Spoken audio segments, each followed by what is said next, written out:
Bonjour à tous, aujourd'hui on est parti pour deux sessions sur deux séances, sur deux orales blancs en gros du CAPES externe de SVT, donc qui sont tombés dans le rapport du jury 2024.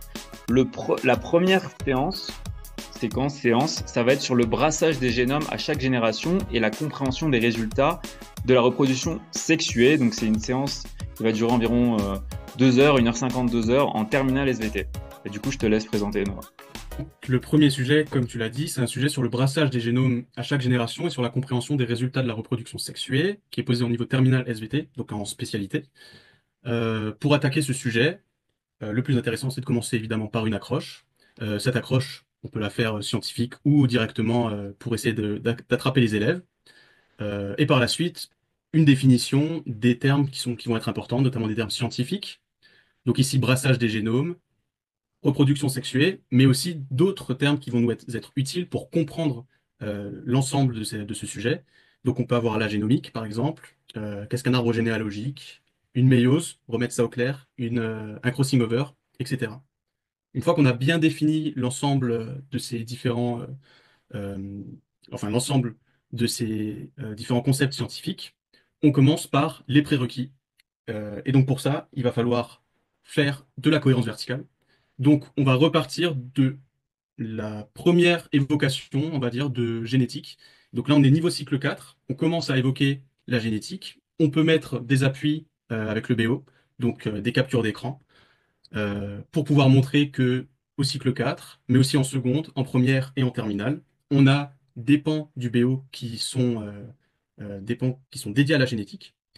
Je précise aussi que on a première enseignement scientifique et première spé, et pour la terminale aussi. Donc il va falloir bien différencier les deux pour montrer à quel point la génétique, on la retrouve dans les différents programmes. Et ensuite, à partir de cette cohérence verticale, montrer quels sont les acquis, normalement les prérequis à la séance qu'on va dérouler par la suite. Donc ici, on sait que par exemple, la méiose a déjà été vue. Normalement, le concept de reproduction sexuée aussi. Qu'est-ce qu'une mitose? C'est des choses qui sont normalement connues, mais c'est pas parce qu'elles sont connues qu'on va pas, par exemple, pouvoir remettre une couche dessus. Ça nous permettra de repartir sur des bases claires et donc potentiellement de redéfinir rapidement qu'est-ce qu'une méiose, qu'est-ce que la reproduction sexuée, réexpliquer en quoi une mitose permet de former un clone, etc. Donc une fois qu'on a bien défini l'ensemble de ces prérequis, on va pouvoir commencer à passer aux différents objectifs de ce sujet et donc aux objectifs de notre séquence. Donc pour ça, on peut utiliser des phrases qui sont un peu toutes faites mais qui fonctionnent très bien. Donc par exemple, à la fin de cette séquence, j'aimerais que mes élèves aient compris que.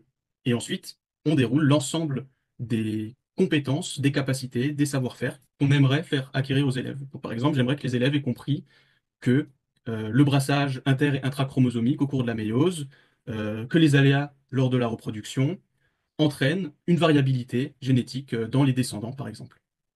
Ça va nous permettre de vraiment focaliser les choses et de les axer sur l'objectif de notre séquence. Et par la suite, on propose au jury une séquence qui permettra de proposer aux élèves, qui permettra aux élèves de comprendre tout ce qu'on aimerait qu'ils comprennent. Donc, à la fin de ma séquence, j'aimerais que les élèves aient compris que, et pour cela, je propose de former une séquence qui s'articule autour de trois séances, par exemple ici.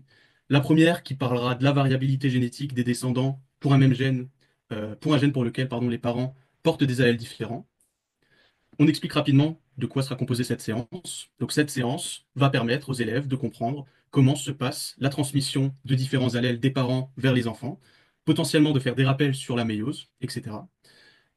Et ensuite, très important, de formuler une transition. Les transitions, elles sont fondamentales parce qu'elles vont permettre de vraiment axer les choses sur le fait que votre séquence, elle est cohérente entre elles et les différentes séances j'allais dire, se répondent quasiment.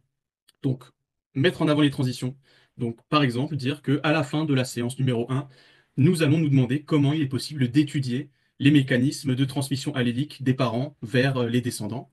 Et pour cela, nous allons développer dans cet exemple-là la séance 2, dans laquelle on fait une application avec une étude génétique sur des drosophiles. On fait la même chose avec une transition vers la séance 3, qui nous permettra de comprendre quelles sont les méthodes de diagnostic génétique. Et finalement, on va pouvoir poser la problématique de notre séquence, qui sera, ici en l'occurrence, quelles sont les propriétés de la reproduction sexuée concernant la transmission des gènes.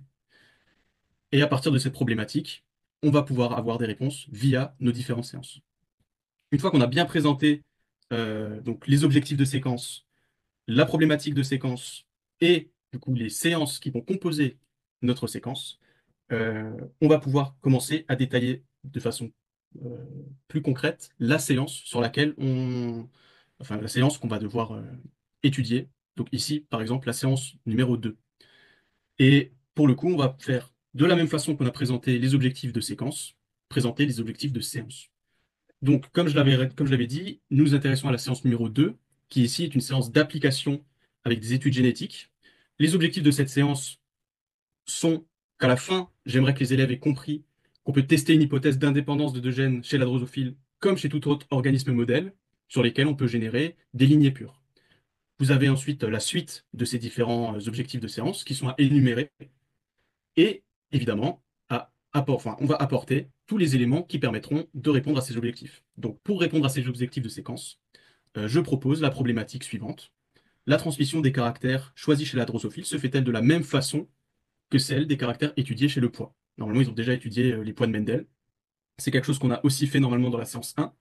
Et donc là, on va reposer une problématique pour voir si ça s'adapte à la drosophile, et c'est eux qui vont en faire l'étude.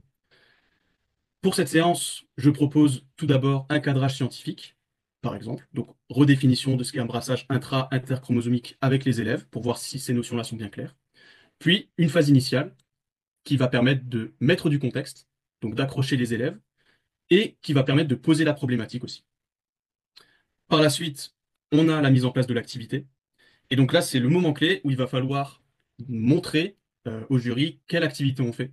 Et donc ici, l'activité, on a choisi d'utiliser un kit matériel qui prend en compte une plaquette avec l'étude de drosophile pour deux gènes, le gène vestigial et le gène Ebony, donc qui respectivement, il me semble, ouais, c'est écrit là, qui respectivement vont jouer sur la taille des ailes et la couleur du corps. Et donc, ils ont d'un côté ces plaquettes, donc avec des parentaux, avec des F1 et avec des descendants, issus d'une F1 et d'un croisement avec euh, un homozygote récessif. Et donc, ils ont aussi le logiciel Mesurim. Donc, on présente rapidement le kit, évidemment, et on propose l'activité qu'on va donner aux élèves. Pour ça, on développe l'objectif spécifique de l'activité. Donc, à la fin de l'activité, à la fin de cette activité, j'aimerais que les élèves aient compris que on peut tester une hypothèse d'indépendance, etc., etc. Pour que les élèves puissent comprendre ça, je propose la consigne suivante. On étudie la descendance de deux lignées pures de drosophiles, respectivement VG+, Ebony et VG Ebony+. Proposer une stratégie permettant de tester si ces deux caractères se transmettent via des gènes portés par des chromosomes indépendants, comme on a pu l'observer chez les poids de Mendel. Pour cette consigne et cette activité, je propose de laisser aux élèves 30 minutes et de les mettre par binôme. Et ensuite, évidemment, on explique pourquoi on choisit ça. Donc, je propose 30 minutes pour pouvoir avoir le temps dans la séance de faire une mise en commun par la suite, de faire une correction et d'apporter un bilan. Et je propose aussi de les mettre par deux, puisque j'aimerais favoriser l'échange entre les élèves, notamment l'échange dans les hypothèses, dans les idées, dans les résolutions possibles. Et le faire par binôme me semble être plus pertinent que de faire cette activité seule, ou en groupe plus nombreux, qui pourrait un petit peu déstructurer euh, l'activité. Donc potentiellement, l'activité pourrait prendre plus de temps. Donc pour que l'activité reste dans ce cadrage temporel, je choisis plutôt de les mettre par binôme.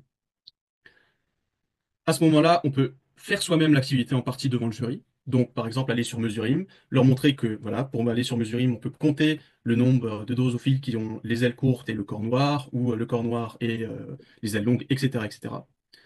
Proposer un échiquier de croisement, une stratégie de révolution, et au final, laisser la trace écrite de l'élève. Quand on va commencer à mettre en place la trace écrite, il va falloir essayer de faire ça de façon, on va dire, pertinente et réaliste. C'est-à-dire, il ne faut pas falloir faire quelque chose de trop ambitieux. Il faut vraiment qu'on se mette à la place de l'élève et proposer une trace écrite. Donc, par exemple, ici, simplement, la stratégie de résolution qu'un élève pourrait donner et l'échiquier de croisement qu'il va proposer pour cette stratégie de résolution, pardon. Évidemment, je reviens rapidement, j'ai oublié cette partie-là. Au moment de l'activité, bien appuyer sur les compétences qui sont mises en place et qui vont être demandées à l'élève pendant cette activité. Donc ici, la compétence clé, c'est pratiquer des démarches scientifiques, puisqu'on va leur demander, à partir d'un problème, de trouver une résolution. par eux-mêmes et de fournir des réponses qui permettent de valider ou non les hypothèses qu'on aura posées. Donc là, ils vont devoir concevoir et mettre en œuvre des stratégies de résolution. Ils vont devoir discerner la complexité apparente de certains phénomènes qui sont observables et de les confronter à des principes qui sont fondamentaux. Donc par exemple, j'observe une diversité phénotypique dans mon échantillon de drosophiles. Comment je peux l'expliquer avec les principes fondamentaux de méiose et de reproduction sexuée que je connais? Et évidemment, interpréter leurs résultats et en tirer des conclusions. Donc là, on essaie de leur faire acquérir ces compétences de démarche scientifique. Et